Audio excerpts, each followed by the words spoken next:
Hello everyone, I am Dr. Atul Kumar Srivastava, MBBS MD, Assistant Professor in Department of Microbiology। आज मैं अपनी series bacteria classification का fourth part upload करने जा रहा हूँ, जिसमें कि मैं ग्राम पॉजिटिव बेसिलाई को कैसे आपको स्टेप बाय स्टेप अप्रोच करनी है। अगर आप लैब में हो, एमडी माइक्रोलॉजी कर रहे हो, सेकेंड ईयर के स्टूडेंट हो, या कोई क्वेश्चन आपको नेट पीजी में करेक्ट करना है, तो स्टेप बाय स्टेप अप्रोच क्या होनी चाहिए आपकी। तो अगर आपको इस चैनल के कंटेंट पसंद आते हैं तो चैनल को लाइक कीजिए, सब्सक्राइब कीजिए, इंस्टाग्राम पर फॉलो कीजिए। Thank you very much, see you again. तो आज की series bacteria classification part 4 discuss करते हैं। पार्ट 1 में gram positive cocci, gram negative cocci, gram positive bacilli, gram negative bacilli को कैसे याद करना है, कैसे क्लासीफाई किया है बैक्टीरिया क्लासिफिकेशन, उसको डिस्कस किया था। पार्ट 2 में gram positive cocci staphylococcus, part 3 में ग्राम पॉजिटिव कोकाई स्ट्रेप्टोकोकस। अब इस फोर्थ पार्ट में जितने भी ग्राम पॉजिटिव बेसिलाई हैं उनको कैसे कैसे डिस्कस करना है स्टेप बाय स्टेप अप्रोच में। और आप चाहे सेकेंड ईयर के स्टूडेंट हो,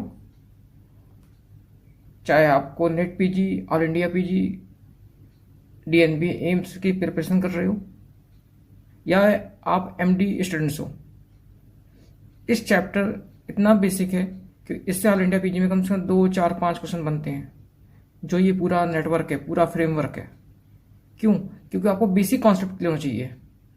और वैसे भी नॉर्मली क्या है कि ग्राम पॉजिटिव कोकाई और ग्राम नेगेटिव बेसिलाई तो हम अच्छे से पढ़ लेते हैं, लेकिन ग्राम पॉजिटिव बेसिलाई और ग्राम नेगेटिव कोकाई को हम उतना स्ट्रेस ही नहीं देते हैं। ये बात एमबीबीएस लेवल पर भी है और एमडी की लेवल पर भी है कि हमारा पूरा फोकस ग्राम पॉजिटिव कोकाई पर होता है या ग्राम नेगेटिव बेसिलाई पर होता है। हमने हमेशा ग्राम नेगेटिव कोकाई और ग्राम पॉजिटिव बेसिलाई को कम इंपॉर्टेंस दी। तो आपको इस पार्ट में जितने भी ग्राम पॉजिटिव बेसिलाई हैं जो आपको इंपॉर्टेंट हैं, जो जिससे आप क्वेश्चन क्रैक कर सको, क्या स्टेप बाय स्टेप अप्रोच है, क्या बेसिक कॉन्सेप्ट है, क्या निमोनिक्स है, आपको उसके बेस पर याद करना है। और उसके बाद आपका कोई भी क्वेश्चन गलत नहीं होगा। तो बैक्टीरिया क्लासिफिकेशन को फिर से एक बार रिवाइज कर लेते हैं क्लासिफिकेशन को। तो classification according to physical properties of cell wall, उनके बेस पर हमने मेडिकली इंपॉर्टेंट बैक्टीरिया को 3 पार्ट्स में डिवाइड किया था। ऐसे बैक्टीरिया जिनके पास सेल वॉल नहीं थी, ऐसे बैक्टीरिया जिनके पास रिजिड सेल वॉल थी, और ऐसे बैक्टीरिया जिनके पास फ्लेक्सिबल सेल वॉल थी। फ्लेक्सिबल सेल वॉल का आपको डिटेल में पढ़ना है, स्पायरोचीट्स। और रिजिड सेल वॉल की जब हम बात करते हैं तो on the basis of morphology they are divided into 2 parts, simply unicellular और filamentous.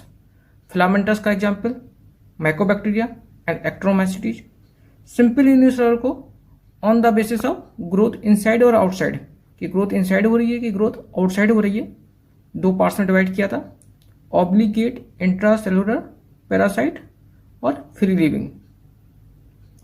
Then in free living organism को on the basis of gram staining they are either gram positive और ग्राम नेगेटिव।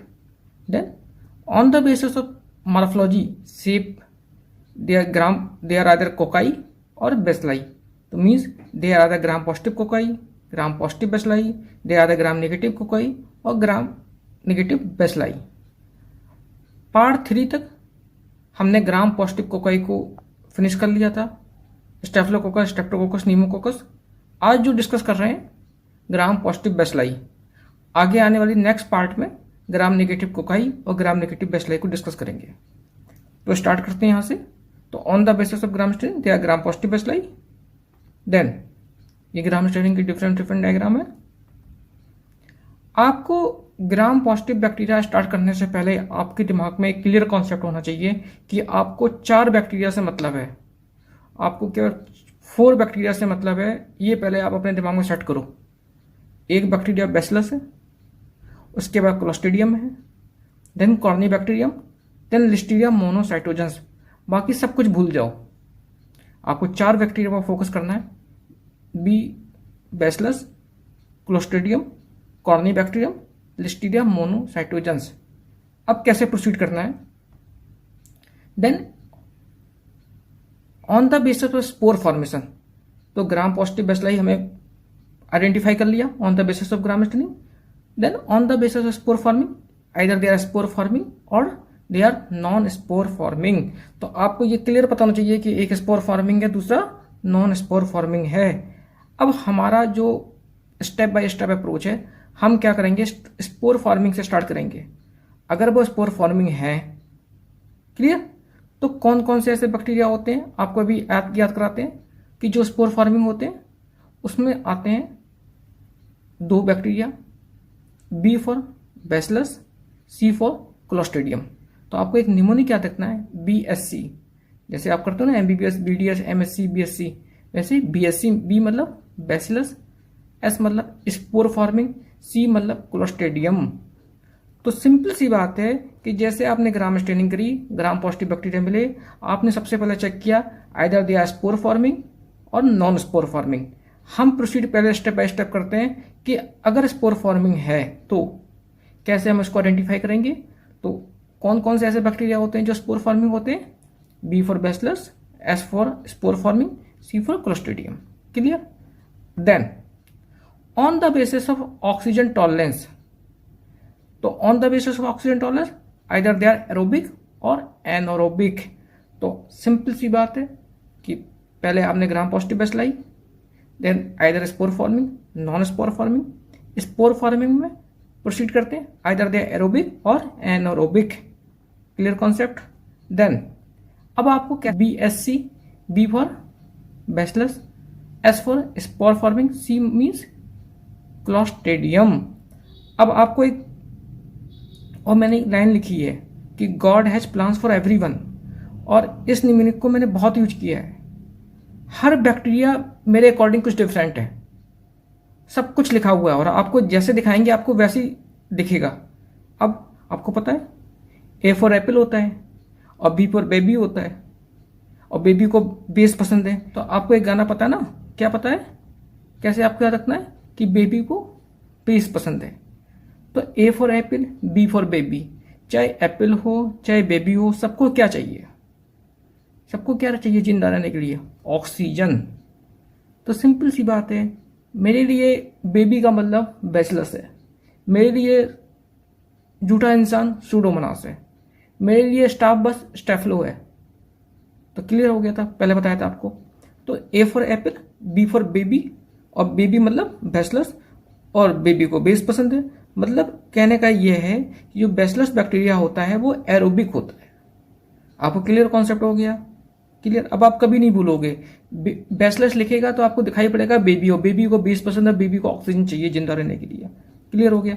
अब anaerobic कैसे याद करना है आपको, आपके पास बैक्टीरिया क्या थे, BSC, आप स्पोर फॉर्मिंग पढ़ लो, बी फॉर बैसिलस, आपको याद हो गया।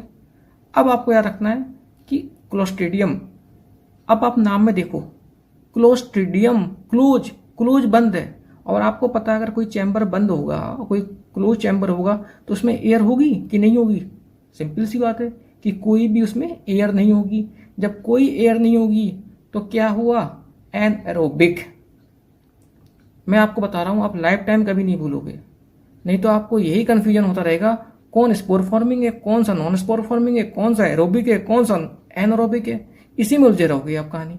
अब आप देखो, नाम में ही लिखा हुआ है, तो भगवान ने सब कुछ पहले से करके भेजा है। क्लोस्ट्रीडियम, क्लोज मतलब क्लोज, क्लोज चैम्बर, क्लोजेट मतलब कोई भी ऑक्सीजन अंदर नहीं जाएगी, मतलब एनरोबिक। तो आपको क्लियर कॉन्सेप्ट हो गया कि जो आपके पास 2 बैक्टीरिया थे उसमें आपको एक बैक्टीरिया एरोबिक है और एक बैक्टीरिया एनरोबिक है। Then on the basis of oxygen tolerance this spore forming जो भी है आइदर दे आर एरोबिक और एनरोबिक। एरोबिक का एग्जाम्पल बैसिलस आपने याद कर लिया, बेबी को बेस पसंद है, और एनरोबिक का एग्जाम्पल आपने क्लोस्ट्रीडियम याद कर लिया, क्लोज मतलब बंद। अब आप देखते हो, तो on the basis of this motility आपने क्या सबसे पहले किया, स्पोर फॉर्मिंग में आइदर दे आर एरोबिक और एनरोबिक। अब एरोबिक और एनरोबिक में हमने डिवाइड किया है on the basis of motile. तो एरोबिक वाले भी मोटाइल हो सकते हैं और नॉन मोटाइल हो सकते हैं, और एनरोबिक वाले भी मोटाइल हो सकते हैं, नॉन मोटाइल हो सकते हैं। Clear concept? तो सबसे पहले gram positive bacilli, then spore forming, yes, then oxygen tolerance, aerobic anaerobic, then motile check, motility है कि नहीं है। तो either they are motile, non motile, either they are motile, non motile. Clear concept. अब आपको कैसे याद रखना है, एरोबिक में भी मोटाइल है और एरोबिक में भी नॉन मोटाइल है, एनरोबिक में भी मोटाइल है और नॉन मोटाइल है। अब आपको कैसे याद रखना है, एरोबिक में आपको क्या थे, बैसिलस, बैक्टीरिया तो एक ही है हमारे पास, बैसिलस एरोबिक में। तो बैसिलस की दो स्पीसीज आपको याद रखनी है। पहले आप देखो कौन कौन सी स्पीसीज, एक बैसिलस एंथ्रेसिस और दूसरा बैसिलस सीरस। इन दो स्पीसीज पर ही सारा कुछ होता है, सारा घूम। और ये चैप्टर बहुत इंपॉर्टेंट है हमारी बैक्टीरियोलॉजी में। एक बैक्टीरिया है छुपा रुस्तम, जिसको मैं बोलता हूँ मेरे अकॉर्डिंग। छुपा रुस्तम वो होता है जिसका कुछ पता नहीं चलता है। तो चैप्टर बैसिलस जो है ना 3 या 4 पेज का है, और इस 4 पेज से कम हर एग्जाम में 50 क्वेश्चन फ्रेम होते हैं।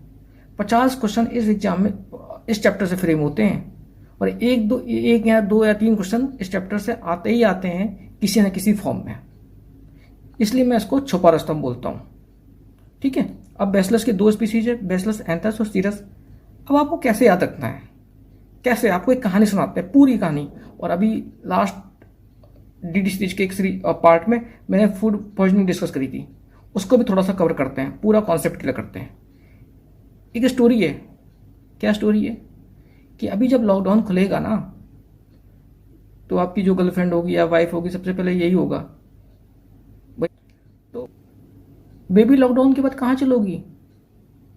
तो बेबी क्या बोलती है, चाइनीज रेस्टोरेंट चलूंगी, चाइनीज रेस्टोरेंट चलूंगी, और वहां जाके क्या खाऊंगी, फ्राइड राइस। ठीक है। और जब आप चल के जाओगे तो मतलब मोटाई लो।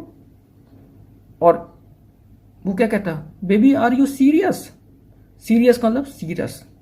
तो सिंपल कॉन्सेप्ट है कि बेबी मतलब बैसिलस।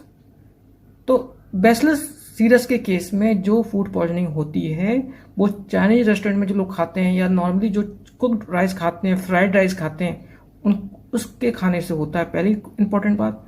दूसरी इंपॉर्टेंट बात, बैसिलस सीरस क्या है, मोटाइल है। और तीसरी इंपॉर्टेंट सबसे बड़ी बात, ऐसा तो है नहीं कि आप आसपास ही खाना खाने जाओगे, ऐसा तो नहीं। यहाँ से अब मैं मुजफ्फरनगर में हूँ तो अब मैं दिल्ली पहुँच जाऊँगा फ्राइड राइस खाने, दिमाग थोड़ा ना खराब है मेरा।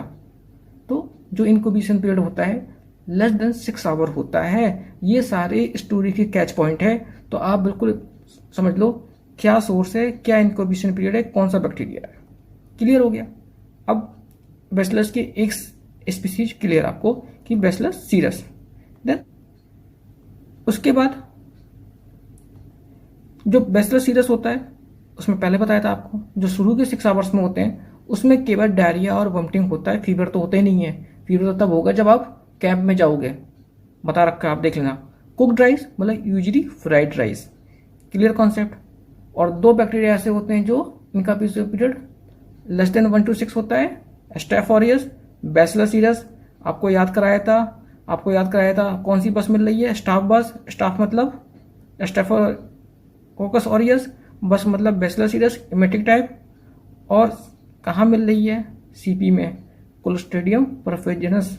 तो आपको ये पूरा बताया था, इसमें कोई कंफ्यूजन ना हो, बिल्कुल क्लियर होना चाहिए। दूसरी स्पीसीज क्या है, बैसिलस एंथ्रेस। तो आपको याद रखना है बैन, BA बैसिलस एंथ्रेसिस, और N मीन्स नॉन मोटाइल। मतलब बैसिलस की 2 टाइप की स्पीसीज होती हैं, one is bacillus cereus, other is bacillus anthracis. एक मोटाइल होती है, एक नॉन मोटाइल होती है।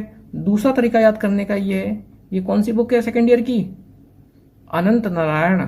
और अनंत नारायण जो बुक है जहां रख के या तो वहीं रखी रहती ना, मतलब अनंत मतलब एंथ्रेसिस, और एंथ्रेसिस मतलब नॉन मोटाइल। जो बुक जहां छोड़ के आए हो वहीं रखी है। तो आपको जैसे याद रखना है वैसे याद रखो। और बैसिलस सीरस का एक न्यूमोनिक और भी आप याद कर सकते हो, MBBS।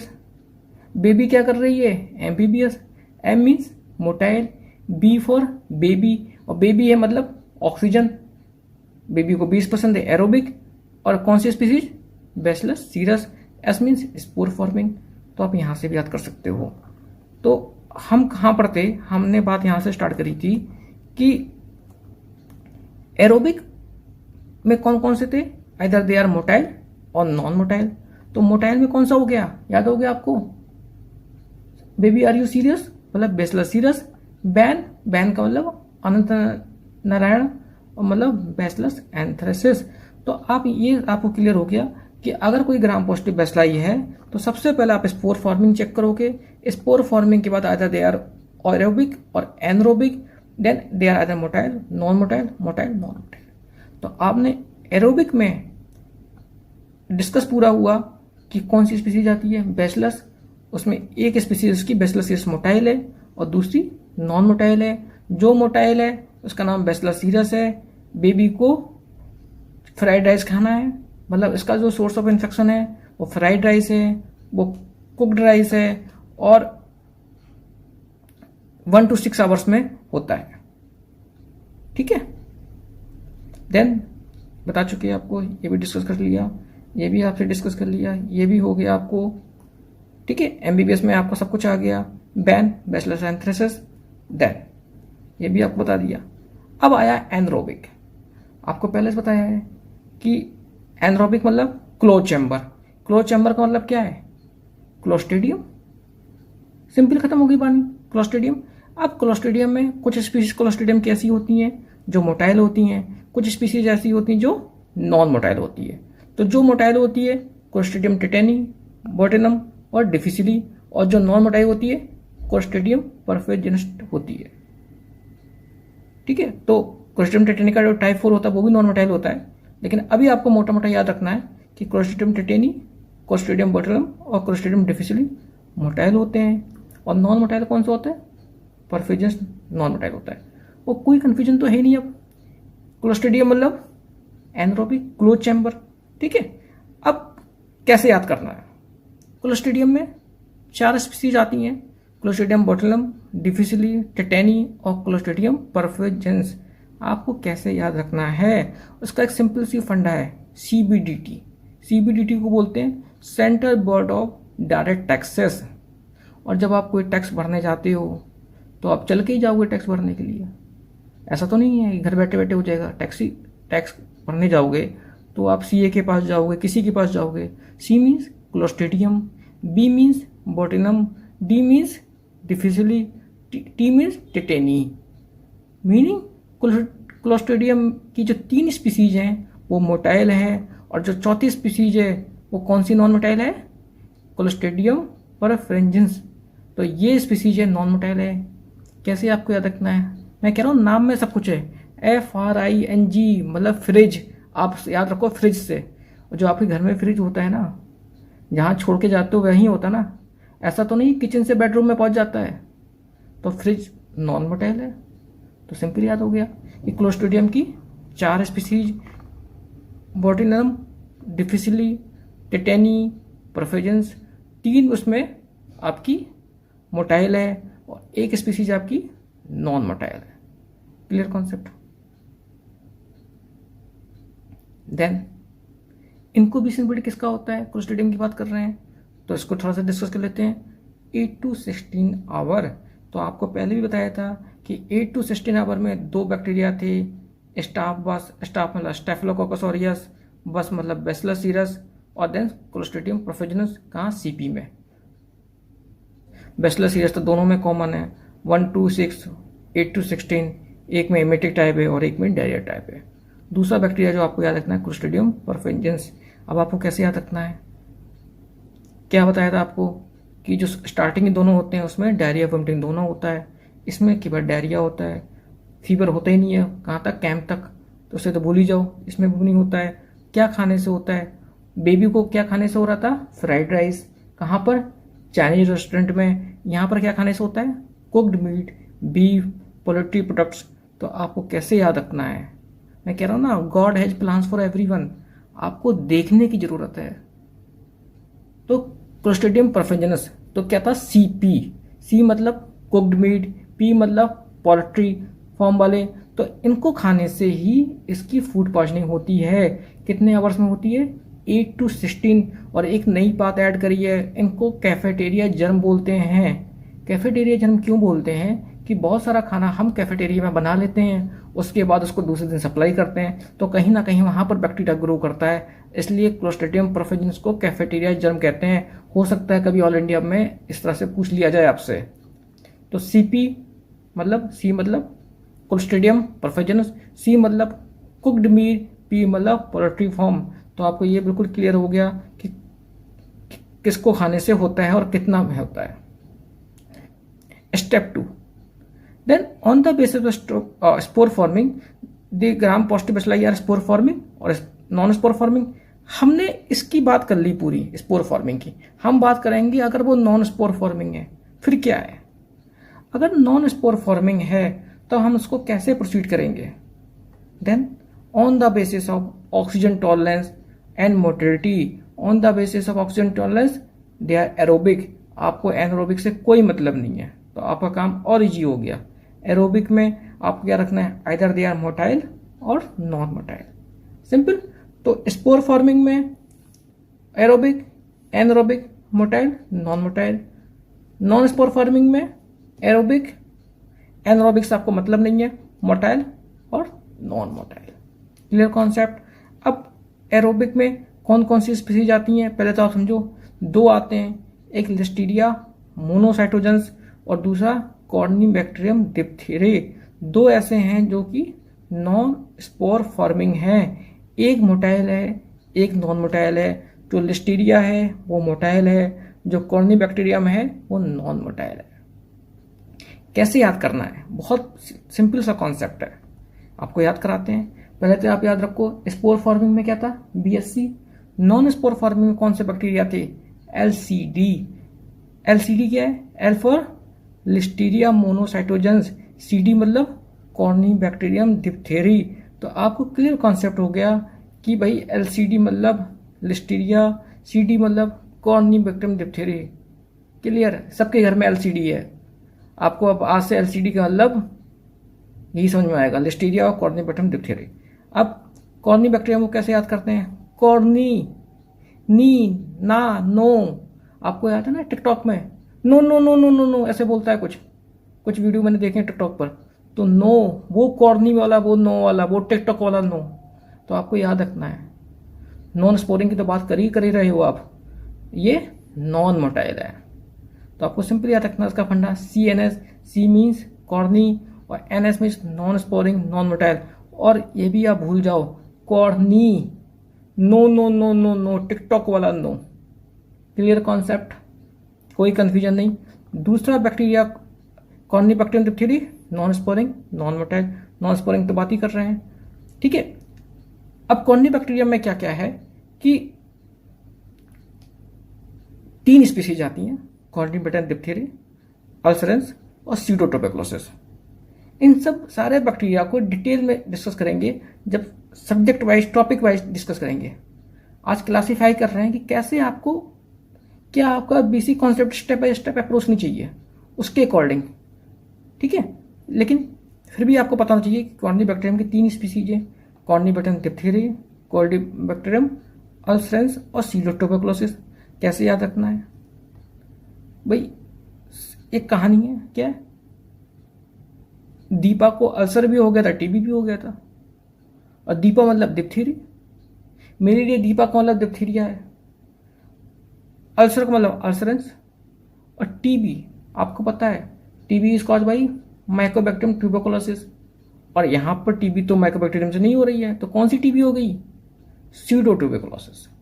तो आपको कॉर्निबैक्टीरियम के केस में 3 चीज याद रखना है कि भाई दीपा को अल्सर भी हो गया था और टीबी भी हो गया था। आप 2, 4, 5 पर बोलोगे ना, आपको अपने आप ही आ जाएगा, याद हो जाएगा, आपके दिमाग में सेट हो जाएगा। तो दीपा मतलब डिप्थीरिया, अल्सर मतलब अल्सरेंस और टीबी मतलब कौन सी टीबी, एक टीबी तो बस उसी से होती है, माइकोबैक्टीरियम ट्यूबरकुलोसिस। दूसरी टीबी क्या होगी, स्यूडोटुबरकुलोसिस। तो कॉर्निबैक्टीरियम डिप्थेरी, कॉर्निबैक्टीरियम अल्सरेंस और कॉर्निबैक्टीरियम स्यूडोटुबरकुलोसिस, तीनों स्पीसीज किसकी हैं, कॉर्निबैक्टीरियम की।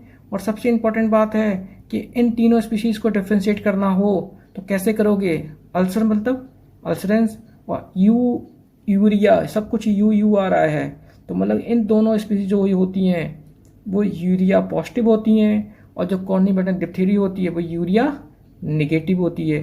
तो on the basis of which single biochemical test you can differentiate the species of corynebacterium urease test.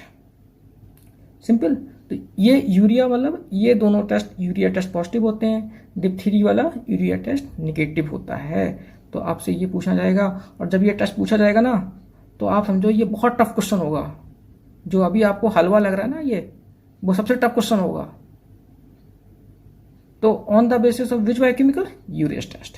Then अब बताया था आपको कि दो बैक्टीरिया नॉन स्पोर फॉर्मिंग में एरोबिक, और दो बैक्टीरिया थे। कौन कौन से दो बैक्टीरिया थे? एक लिस्टीरिया था, दूसरा कॉर्निबैक्टीरियम डिप्थीरिया था। तो एलसीडी में लिस्टीरिया, कॉर्निबैक्टीरियम को अभी डिस्कस कर लिया, ना टिकटॉक वाला ना। अब लिस्टीरिया, मैंने कहा ना सब कुछ इसी में है।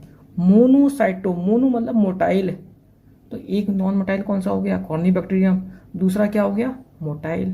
तो सिंपल सी बात है, लिस्टीरिया मोनोसाइटोजेंस मोटाइल है, और इसकी मोर्टेलिटी पर ही सब बहुत सारे क्वेश्चन आते हैं। Listeria is very important topic for all India PG, net PG. तो जो लिस्टीरिया की जो मोर्टेलिटी होती है वो बहुत इंपॉर्टेंट है, उसी पे सारे क्वेश्चन फ्रेम होते हैं, और इसकी मोर्टेलिटी को टबलिंग मोर्टेलिटी कहते हैं। और लिस्टीरिया को कल की सीरीज में डिटेल में डिस्कस करेंगे, आप वहाँ जाके देख सकते हो। तो आपको पता है ये नॉन स्पोरिंग हो गया, नॉन एसिड फास्ट हो गया, नॉन कैप्सुलेटेड हो गया। मेन चीज़ आपको याद रखनी है अभी, टबलिंग मोर्टेलिटी। सिंपल हो गया, याद हो गया। तो इसका मतलब ये हुआ कि अब अगर आपको रिवाइज करना हो शुरू से, ये एक फ्लो चार्ट है, इसको आप अपने कमरे में भी लगा सकते हो और 2 मिनट सोचो, सब समझ में आ जाएगा। कैसे? On the basis of gram staining they are either gram positive bacilli, और on the basis of spore forming आपने डिवाइड किया था, they are either spore forming और non spore forming. Spore forming को आपने डिवाइड किया था on the basis of oxygen tolerance, either they are aerobic और एनरोबिक। और उसके बाद आपने डिवाइड किया था on the basis of motile और नॉन मोटाइल। तो बैसिलस की 2 स्पीसीज, एक मोटाइल नॉन मोटाइल, क्लोस्ट्रीडियम की 3 स्पीसीज मोटाइल और 1 species non motile. Then non spore forming में ऑन द बेसिस ऑफ आपने ऑक्सीजन टॉलरेंस डिवाइड किया था कि आइदर दे आर एरोबिक और एनरोबिक। तो आपसे कहा था कि आपको एनरोबिक से कोई मतलब नहीं है। एरोबिक मतलब कॉर्निबैक्टीरियम लिस्टीरिया, इसमें एक मोटाइल था और एक नॉन मोटाइल। लिस्टीरिया मोनोसाइटोजस, मोनो मतलब मोटाइल, तो लिस्टीरिया मोटाइल है, कॉर्निबैक्टीरियम नॉन मोटाइल है। और मैं यही कहूँगा आपसे, और मैं हर सीरीज में यही कहता हूँ कि आप एक कॉपी और पेन लेके बैठो, और कॉपी और पेन लेके बैठोगे तभी आपको याद रहेगा, तभी आप बना पाओगे। क्योंकि ये कोई मूवी नहीं है कि आपने देखी और आप चले गए और 3 घंटे के बाद आपको कोई मतलब नहीं है। आपको पूरे सेकेंड ईयर में, पूरे ऑल इंडिया पीजी एग्जाम में सब जगह हेल्प करेगी, और इसके बाहर कोई क्वेश्चन फ्रेम होना ही नहीं है। क्योंकि क्लियर क्या होता है, बेसिक प्रॉब्लम क्या है?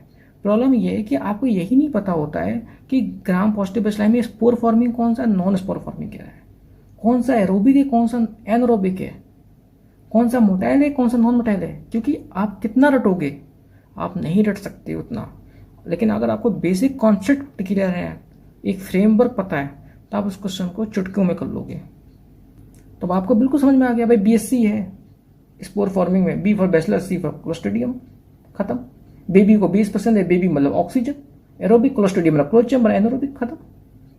नॉन स्पोर फॉर्मिंग में सीधा LCD, L for listeria, CD मतलब कॉर्निबैक्टीरियम डिप्थीरिया, लिस्टीरिया मोनोसाइटोजेंस मतलब एक मोटाइल और दूसरा नॉन मोटाइल। एनरोबिक की बात ही नहीं कर रहे नॉन स्पोर फॉर्मिंग में। बस तो मैं ये सजेस्ट करूंगा, इस स्लाइड को आप अपने रूम में लगा लो कम से कम, एटलीस्ट। इस पार्ट को मैं यहाँ पर फिनिश करता हूँ। वैसे तो मुझे जितने भी ग्राम पॉजिटिव बेसिलाई हैं उनको पार्ट 4 में फिनिश करना था, लेकिन ये सीरीज मोर देन 1 आवर की हो गई थी, और मैं कोई भी कंटेंट कट शॉर्ट नहीं करना चाहता था, क्योंकि सारे ही कंटेंट बहुत इंपॉर्टेंट है। इसलिए मैंने फिर ये डिसाइड किया कि 2 पार्ट एक्स्ट्रा कर देते हैं, पार्ट 5, जिसमें कि स्टेप बाय स्टेप अप्रोच है इन लैब में, कैसे आप ग्राम पॉजिटिव बेसिलाई को आइडेंटिफाई करते हो। और पार्ट 6 में जो very important for all India PG and second year students, filamentous gram positive bacilli, जिसको स्टूडेंट ध्यान ही नहीं देते हैं। तो और अगर आपको आज के चैनल के कंटेंट पसंद आए हों तो इस चैनल को लाइक कीजिए, सब्सक्राइब करिए, इंस्टाग्राम पर फॉलो करिए। Thank you very much, see you again.